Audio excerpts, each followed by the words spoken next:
Welcome to Low-Key PD.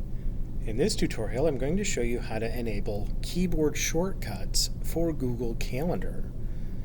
If you go to the General Settings page and you scroll down, you can find keyboard shortcuts.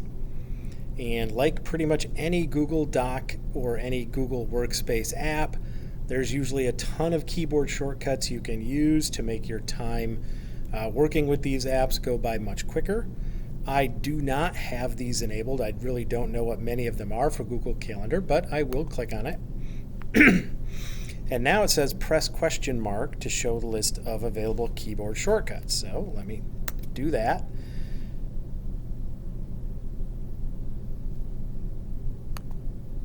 Come on, there we go.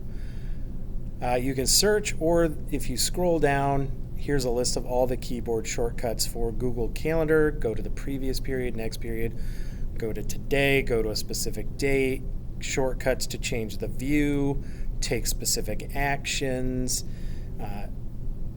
work with applications, announcements for opened events. Just a lot of keyboard shortcuts that you can use to make life a little bit easier. I don't know what most of these are. I generally don't use them, but if you work with Google Calendar a lot, this could save you a bunch of time.